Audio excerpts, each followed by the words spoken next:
Hello bachelors, welcome to our channel life of bachelor. ఈ Sunday chicken చేద్దాం అనుకుంటే బయట చికెన్ షాప్స్ క్లోజ్ ఉన్నాయి. ఏదో బంద్ అంట ఫ్రెండ్స్. అయితే ఈ సండేకి ఎగ్ ఫ్రై చేసాము. మేము ఎలా సింపుల్గా బ్యాచిలర్ స్టైల్లో చేసామో మీరే చూడండి. ముందు ఒక కడాయి స్టవ్ మీద పెట్టుకొని అందులో సరిపడా ఆయిల్ వేసుకొని ఆయిల్ హీట్ అయ్యాక పోపు వేసుకోవాలి. తర్వాత కట్ చేసుకున్న ఆనియన్స్, గ్రీన్ చిల్లీస్ వేసుకోవాలి. మన బ్యాచిలర్స్ కోసం ఒక చిన్న టిప్: ఆనియన్ త్వరగా ఫ్రై అవ్వాలి అంటే లైట్గా సాల్ట్ వేసుకోవాలి. ఈలోపు ఒక బౌల్ తీసుకొని ఎగ్స్ ఇలా బీట్ చేసుకొని అందులో కొంచెం సాల్ట్ వేసుకొని బాగా మిక్స్ చేయాలి.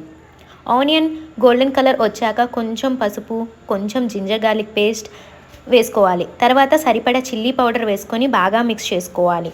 ఇప్పుడు ముందుగా బీట్ చేసుకున్న ఎగ్స్ ఇలా ఒక సైడ్కి వేసుకొని లిడ్తో క్లోజ్ చేయాలి. ఒక 3 మినిట్స్ తర్వాత ఇలా స్టిచ్ చేసుకోవాలి. తర్వాత ఆనియన్స్ అండ్ ఎగ్స్ మొత్తం ఇలా మిక్స్ చేయాలి. మీకు ఎగ్ ఫ్రై టేస్టీగా రావాలి అంటే ఒక 1 స్పూన్ కసూరి మేతి వేయండి. అండ్ ఫైనల్గా ధనియాల పొడి వేసుకొని బాగా మిక్స్ చేసేయండి.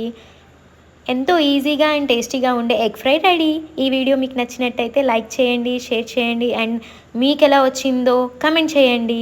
Thank you for watching.